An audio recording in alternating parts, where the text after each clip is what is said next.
Projected төслийн удирдлагын хамгийн анхны подкаст. Төслийн талаарх таны мэдлэгийг дахин нэг сэрүүлнэ.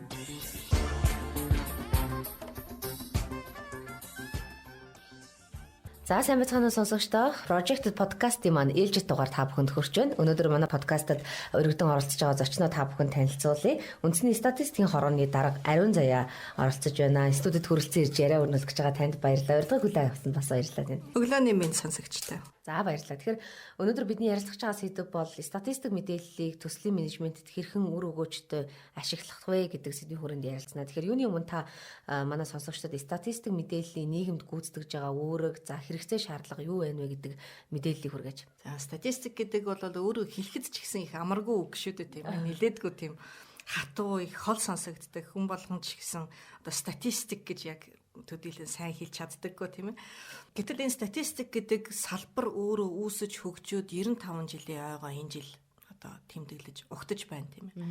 Тэгээ 95 жилийн түүхтэй ийм төрийн томоохон одоо байгууллагын ямар одоо үйл ажиллагаа эрхэлдэг юм бэ гэдгийг төдийлөн сайн болол хүмүүс ойлгодоггүй.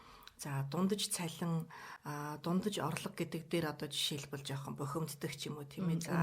Өндөр гарлаа, хин тийм өндөр цалинтай байдгийн. Эсвэл одоо мал тооллого гэхээр л за яста нөгөө малаа худлаа тооллоо гэдэг ч юм уу тийм ээ.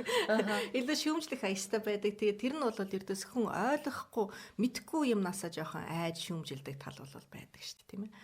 За статистик гэдэг бол өөрөө ердөөсөө л нийгмийн тол хүний амьдралын бүхий л үйл ажиллагаатай, бүхий л одоо үйл явцтай холбоотой бүхнийг одоо түүхээр илэрхийлж авч үлддэг, бүх түүхийг тоогоор илэрхийлж авч үлддэг ийм шинжлэх ухаан байна. Тэгээд яг хөө мэдээж энэ статистикийн мэдээллийн хамгийн эхний том хэрэглэгч нь бол төр засаг өөрөө тийм ээ. Одоо тухайн тооцоо судалгаа статистикийн түн шинжилгээндээ суйрлаж цаашдын одоо бодлого шийдвэрээ тодорхойлох бодлогоудаа одоо бас дэвшүүлэх тийм ээ. Тийм үйл ажиллагаанд хамгийн түрүүнд ашигладаг. Нөгөө талаас хоёр дахь том одоо хэрэглэгч бол хэвлэл мэдээллийн байгууллага сэтгүүлчид өөрсдөө за нийгэмд альбаа тулгамдж байгаа асуудлыг одоо баримт болгож тийм ээ тооцоо баримтуудыг бий болгохын тулд ялцчгүй статистикийн түн шинжилгээ бол хэрэг болдог. За эрдэмтэн судлаачид за хувь хүн ч гэсэн өөрийнхөө амьдралдаа жишээлбэл одоо юу гэдэг нь бид сүүлийн үед ямар ажлуудыг хийсэн бэ гэхээр нөгөө ахлах ангид төгсөж байгаа хүүхдүүдэд төгсөх гэж байгаа ахлах ангийн сурагчдад за ер нь та мэрэгжлээ хэрхэн зөв сонгох вэ? Тийм ээ ямар мэрэгжлүүд байдаг юм? За дундаж цалин тэгвэл аль аль салбарт ямар байгаа юм? Сүүлийн жилүүдийн тенденц нь ер нь юу юм? Хамгийн эрэлттэй байгаа мэрэгжил юу юм бэ гэдэг талаас нь одоо бас ахлах ангийн сурагчдад хичээл зааж мэрэгжлээ сонгоход нь тус нэмэр болох үүднээс тийм ээ. Тиймэрхүү үйл ажиллагаануудыг явуулж байгаа. Тэгээ статистикийг ер нь хүн болгон л ашиглаж зөв зохистой ашиглаж чадах юм бол амьдралд нь хэрэгтэй. Тэгээд боловсролын яамтай хамтраад бид 2 жилийн өмнө математикийн багш нарт статистикийн одоо хичээлийг хэрхэн яаж заах вэ гэдэг гарын авлагыг ч гэсэн боловсролоод гаргасан байгаа. Энэ өөрөө 1-р ангиас ахуулаад бүх ангиудад төгсөх анги хүртлээр жижигхэн одоо статистикийн агуулга бас орчихсан байдаг тийм ээ тооны хичээлд нь. Тэгээд түүнийг нэгдсэн аргачлал, нэгдсэн аргаар заахгүй бол бас төдийлөн сайн хүүхдүүдэд зааж өгөхгүй байна. Ингэснээр тухайн хүүхэд өөрөө мэдээллийг хаанаас олж авах уу? Ер нь одоо энэ дундаж гэдэг чинь юу юм тийм ээ? Одоо өөрт хэрэгцээтэй тэр мэдлэг мэдээллийг бий болгож чадахгүй, чадруудыг бас төдийлөн сайн суулгаж өгч чадахгүй байна гэсэн үндсэн дээр яаж зөв зохистой одоо статистикийн хэрэглээг бий болгохыг гэдэг талаас бүр хүүхдүүдээс эхэлсэй гэж хэлж болох. Та бас яриандаа дурдлаа. Ер нь статистик мэдээлэл гэдэг бол аль салбарт хамгийн түрүүний одоо судалгаа байдаг юм уу тий? Хамгийн ихэнд барьж авах материалуудын нэгд бол зайлшгүй тооцогдно. Тэгэхээр энэ утгаараа төсөлд ч гэсэн яг энэ хэмжээний хэрэгцээтэй байгаа. Тэгэхээр Монголын төслийн менежерүүдэд ер нь яг энэ үнэн зөв тий? Статистик мэдээллийг олж авах ямар их сурвалж байна, ямар боломжтой арга хэрэгсэл байна вэ? Энэ талаар та мэдээлэл өгөөд. За төсөл эхлүүлэх гэж байгаа төслийн менежер бол тухайн төслийн одоо амжилтынх нь 80-90% нь бол бэлтгэл ажил шүү дээ. Ердөөсөө л бэлтгэл ажил, судалгаа тийм ээ, тооцоо судалгаа байгаа. Тэгэхээр судалгаагаа эхлүүлэхдээ өөрөө энэ статистикийн аргачлал, статистикийн мэдээллийг ашигласнаар тухайн төсөлд ямар хувь нэмэртэй юм бэ гэхээр дор хаяж зах зээлээ одоо хэрэглэгчээ судлах тийм ээ. За хүн ам манай одоо хамгийн том мэдээллийн сан буюу одоо хамгийн том статистикийн үзүүлэлтийн нэг бол ердөөсөө бас хүн ам байгаа. Тухайн одоо миний үйл ажиллагаа явуулахаар сонгосон газар нутаг дэвсгэр тийм ээ. Улаанбаатар уу, аль дүүрэг үү, аль хороо, аль аймаг уу, аль сум уу гэдгээсээ хамаарат хүн ам нь ямар одоо хүн амтай тийм ямар бүтэцтэй байгаа юм гэдгээс ахуулаад тухайн одоо орон нутагт үйл ажиллагаа эрхэлж байгаа байгууллагууд тэгвэл аж ахуйн нэгж байгууллагад ямар аж ахуйн нэгж байгууллагууд байгаа юм те хичнээн тооных байгаа юм ямар чиглэлээр үйл ажиллагаа явуулдаг юм миний өрсөлдөгч тийм ээ тухайн салбарт жишээлбэл үйл ажиллагаа эрхэлдэг хичнээн байгууллага байгаа юм бэ гэдгийг эхлээд нь судалж ээж үйл ажиллагаагаа эхлүүлэх юм бол амжилтын бол бас гол үндэс нь болно. Тэгэхээр энэ бол өөрөө л ердөөсөө л энэ статистикийн үзүүлэлт байхгүй тийм ээ. Тэгэхээр манай бизнес регистрийн сан гэж бас байдаг. За бизнес регистрийн сан өөрөө 1998 оноос хойш бас хөтлөгдөөд явж байгаа. Энэ нь бол үйл ажиллагаа эрхэлж байгаа аж ахуйн нэгж байгууллагуудын мэдээлэл байгаа. За энэ бол юу гэдэг хүмүүсийн бас статистикийн онцлог нь өөрөө юу вэ гэхээр нэг аж ахуйн нэгж байгууллага нэг хувь хүний мэдээллийг ердөөсөө гаргадаггүй. Харин одоо нууцлыг хангасан тийм ээ хувь хүний тэр нууцлын мэдээллийг гаргахгүй задлахгүйгээр статистикийн одоо тэр мэдээллүүдийг гаргадаг байгаа. Тэгээд ер нь манай Монгол улсад энэ 98 онд анх энэ статистикийн бизнес регистрийг байгуулахад 20 мянган аж ахуйн нэгж байгууллага үйл ажиллагаа явуулж исэн. Гэтэл өнөөдөр 2019 оны хувьд 170 мянгад хүрсэн байгаа юм. За энэ 170 мянгад хүрсэн гэдэг чинь 8.5 дахин нэмэгдсэн байгаа байхгүй. Энэ хэмжээгээр манай одоо энэ бизнесийн орчин бас ингэ сайжирсан байна гэж хэлж болно. Гисэн хэдий ч эдгээр аж ахуйн нэгж байгууллагуудын 70-80% нь 1-9 ажилтнтай жижиг аж ахуйн нэгж байгууллага байгаа.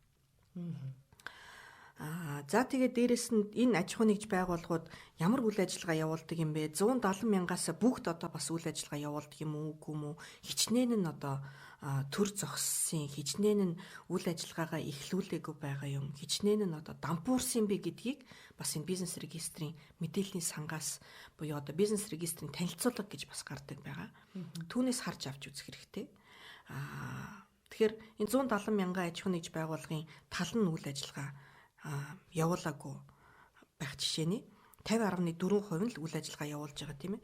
Тэгээ яагаад энэ үйл ажиллагаа явуулахгүй байгаа юм бэ гэд цаашаага бас судлаад үзэх юм бол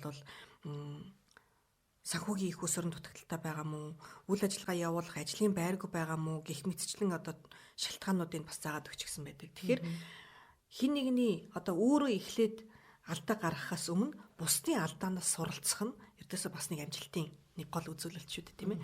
Тэгэхээр зах зээлээ маш сайн судлаад бүх одоо эрсдлүүдийг тооцож чадах юм бол бас төслийн амжилтын гол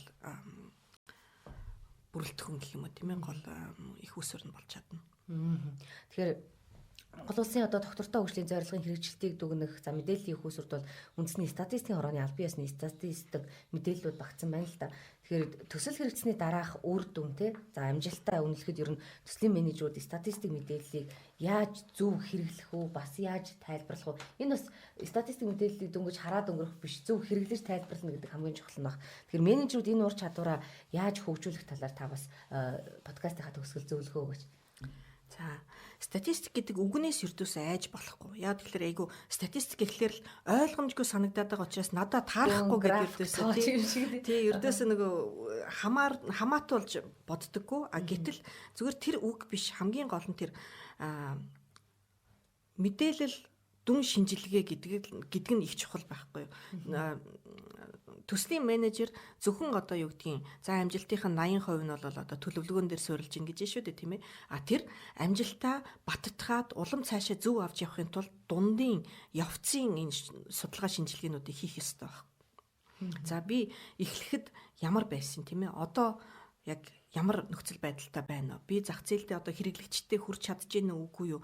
Миний амжилтын үзүүлэлтүүд нь одоо бас юу гэдгийг сайжирж гэнэ үү? Эсвэл муудаж байна уу гэдгийг судалснаар тодорхой одоо бодлогын өөрчлөлтүүдийг хийх үү одоо хөрвөх үү ямар нэгэн одоо өөрчлөлтүүдийг бий болох уу эсвэл энийгээ улам баттгаад явах уу гэдгийг явцдын дунд дүгнэж зөв зохистой дүгнэлтээ хийж чадах юм бол өшөө цаашаа амжилтаа улам бацдах, өшөө нэмэгдүүлэх боломж нь бий болно. Тэгэхээр статистик гэдэг бол зүгээр нөгөө үгнээсээ биш дүн шинжилгээ хийгээд түүнийгээ өөрийнхөө ажилдаа л илүү сайн ашиглахыг л хэлж байгаа. Яг одоо төслийн менежерийн хувьд бол тий.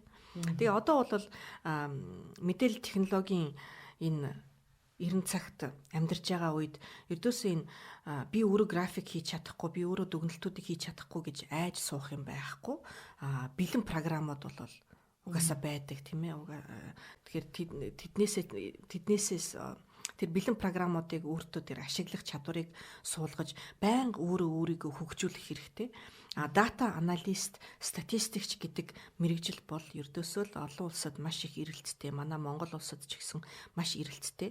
За дэлхийд нэг зарлагдж байгаа ажлын байранд статистикчийн, дата аналистийн нэг ажлын байранд нэг л одоо ажил горилгоч ирж байна гэд ийм эрэлт хэрэгцээтэй одоо боловсрал мэргэжил байгаа. Тийм учраас одоо бас өөрийгөө улам одоо хөгжүүлэх энэ салбарт дахин өөрийгөө мэрэгшүүлэх тал дээр бас анхаарвал цаашдаа ч гэсэн өөрийнх нь ажил амьдралд нэг хэрэгцээтэй болно. Тэгэхээр подкастын маань ээлж дугаар энэ хүрээд өндөрлөж байна. Тэгэхээр өнөөдрийнхөө подкастаар бид нар яг ямар мэдээллийг хүргэсэн бэ гэхээр статистик мэдээллийг төслийн менежментэд яаж өөр өгөөжтэй ашиглах талаар бол сонсогчдод хүргэлээ. Тэгэхээр төсөлөө амжилттай хэрэгжүүлье гэж хүсэж байгаа бол та хамгийн түрүүнд статистик мэдээллийг харах нь байна. За энэ төсөл маань хаана ямар орон нутагт хэрэгжиж байна, ямар газар хэрэгжиж байна гэдгээс эхлээд л статистик мэдээллүүдэд хараад эхлэх нь байна. Тэгэхээр статистик мэдээлэл гэдэг бол төслийг амжилттай болгох бас нэг эхлэл юм а гэдгийг бол сонсогчдод хүргэлээ. Тэгээд өнөөдөр цаг зав гаргаад студид хүрэлцэн ирж яриа өрнүүлсэн танд бас маш их баярлалаа. Тэгээд цаашдынх нь ажилд танд амжилт хүсье. Баярлалаа. За төслийн менежерч гэлтгүй ер нь иргэд хаанаас энэ статистикийн мэдээллийг олж харах вэ гэхээр манай цахим хуудас байгаа 12 CGMN гэсэн статистикийн мэдээллийн цахим одоо сан байгаа. За түүн дотроо мэдээж бас нөгөө гадаад худалдааны мэдээ, бараа бүтээгдэхүүнээр тийм ээ одоо бас сүүлийн үеийн тренд нь бас юу байгаа юм, аж үйлдвэрийн мэдээ, манай Монгол улс ямар бараа бүтээгдэхүүн илүү их үйлдвэрлэдэг байгаа юм. За экспорт, импорт гэх мэтчил маш олон хэрэгцээт мэдээлэл байгаа учраас энэ 12 CGMN цахим хуудасанд хандаараа. Энэ 12 CGMN цахим хуудас маань өөрөө дэлхийн 186 улс орны дунд 11-т жагссан ийм мундаг цахим хуудас байгаа. Тэгээд үүнийг бол манай монголчууд бас их илүүтэй ашиглаж өөрийн ажил амьдралтаа одоо хэрэглээ болгоосоо гэж хүсэх байна. За ярилцсанд баярлалаа танд. Баярлалаа. Projected төслийн удирдлагын хамгийн анхны подкаст. Төслийн талаарх таны мэдлэгийг дахин нэг сэрүүлнэ.